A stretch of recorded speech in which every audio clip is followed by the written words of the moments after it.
Então beleza, vamos aqui então começar uma questão que é ponte de Weston desbalanceada. É bem tranquilo, eu coloquei aqui até os números aqui embaixo, ó, você pode ver a resistência 1, 2, 3, 4. Pode perceber o quê? Que R1 vezes R4 é diferente de R2 vezes R3, justamente porque a ponte está desbalanceada. Um vai dar 600 e o outro vai dar 800. Ou seja, eu não posso fazer aquele bizu lá de tirar o R5 e considerar que o potencial de B é igual ao potencial de C. Eu não posso brincar disso justamente porque não está balanceado. Vamos então resolver sem estar balanceado. A questão que eu fiz aqui é bem tranquila. Acha a tensão entre os pontos B e C, né, agora que não está balanceada a ponte, e acha a corrente que circula pela R4, né, que eu coloquei aqui. Tá certo? Vamos então resolver essa questão aqui de duas maneiras diferentes. Uma que é a maneira decoreba e a outra que é a maneira braço. Vamos embora. Muito bem, o primeiro método que tem que fazer é o método delta estrela. O que é o método delta estrela? Delta estrela é o nome de uma transformação de resistores. Para quem não conhece é o seguinte, ó. Vamos supor que eu tenho um triângulo de resistores. Eu tenho aqui o meu nó A, nó B, o nó C, e eu tenho essas resistências genéricas aqui, e eu quero transformar esse circuito triangular aqui em um circuito do tipo Y. Ah, mas então, pô, se é Y, por que chamam de delta estrela? Cara, eu não sei. Não pergunte pro cara. Não me pergunte por que deram esse nome. Eu não sei por quê. Não sei como que o cara viu uma estrela aqui. Eu vejo um Y também. Eu vejo uma shuriken, na verdade. Mas, enfim, paciência. Então, esse é o nome da transformação e essa é a transformação. O que acontece? Se eu quiser transformar esse triângulo aqui em um Y, ou uma estrela, ou uma shuriken, enfim, o que acontece? Eu vou ter novas resistências equivalentes. Então, dada essa configuração aqui, eu vou ter uma resistência aqui, uma aqui e uma aqui, e cada uma vai ter o seu valor. Como que eu calculo esses valores?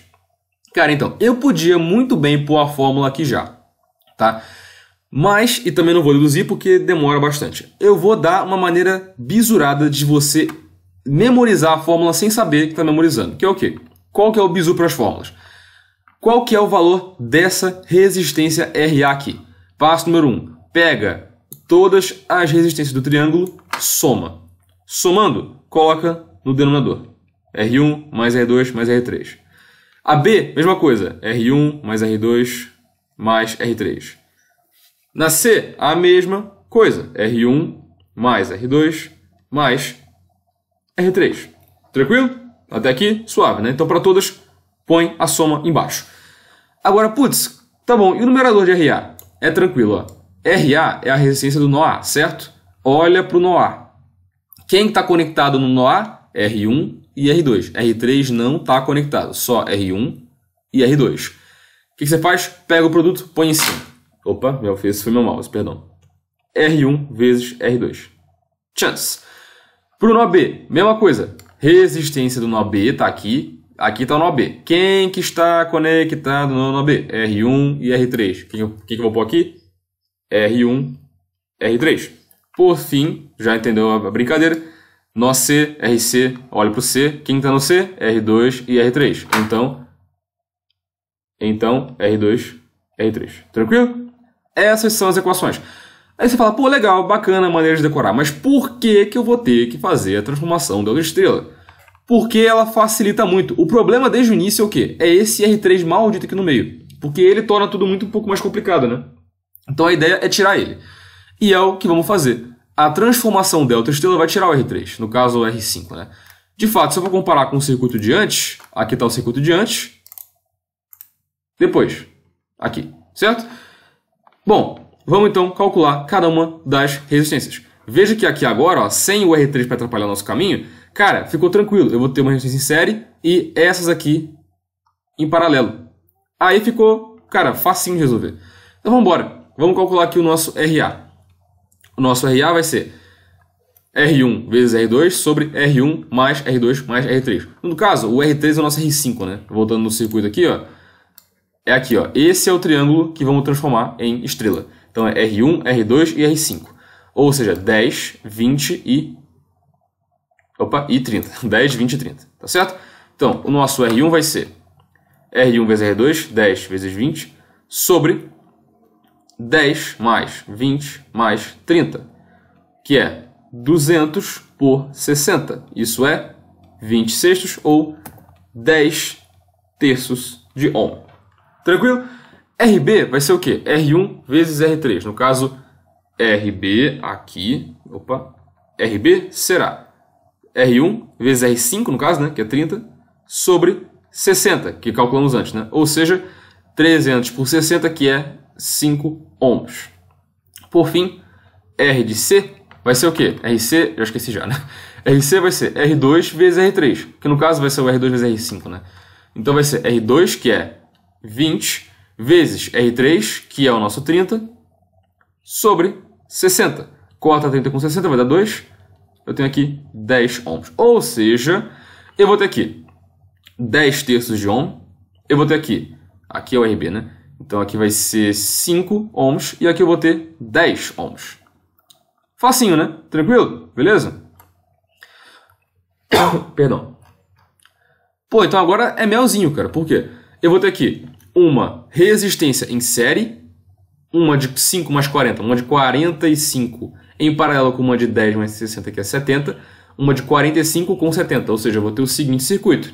Eu vou ter, aqui ó, eu vou ter um circuito que vai ter uma fonte de 24 volts aqui, 10 terços de ohm aqui, em série com, em paralelo, em série com o paralelo de 45 e 70 ohms, tranquilo? Aí para calcular a minha resistência total do circuito, que vai ser bem útil para calcular o resto, porque aí eu consigo achar com a minha resistência total do circuito, eu consigo achar também a minha corrente total do circuito.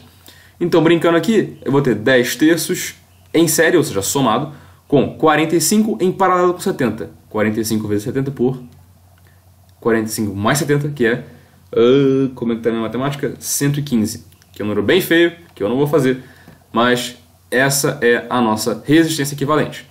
Aí, para achar a corrente total do circuito, eu pego a minha tensão total, que é 24, que é a da fonte, sobre a minha resistência total, que é esse monstrinho daqui, certo? E aí eu acho a minha corrente, que vai dar 0,8 amperes praticamente. Essa é a corrente total que vai circular no meu circuito. Então aqui vai ter o quê?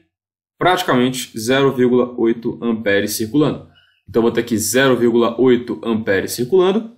E aí eu vou ter o quê? Uma corrente que circula no ramo da direita e um no ramo da esquerda. Como que eu calculo essas correntes? Seguindo o divisor de corrente. O divisor de corrente ele é como? Eu vou ter aqui a minha resistência de 10 terços de ohm aqui na frente, a minha resistência de 45 na esquerda e a minha de 70 na direita. Para eu saber a corrente que circula no ramo da direita, o que eu faço?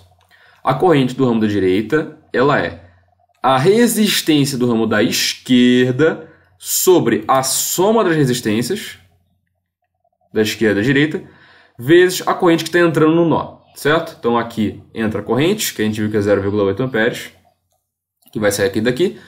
Para eu calcular a corrente no ramo da direita, eu pego a REC da esquerda, que vai ser 45, sobre a soma, que é 115, vezes a corrente que entra, que é 0,8 amperes.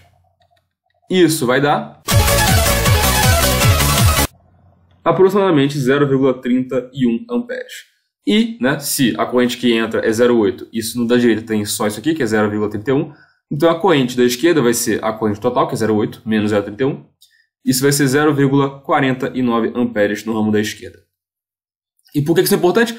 Porque a gente achou a corrente do ramo da direita, que é o nosso I4, né? A gente queria o I4, então aqui é 0,31 amperes. Pronto, achamos a corrente do ramo da esquerda, da direita, 0,31 amperes, que é a corrente I4.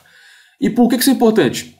Ora, ele não queria também a tensão entre esses nós daqui, ou seja, a tensão entre os nós B e C, canetinha. Ele não queria a tensão entre o nó B e o nó C? Sim, né?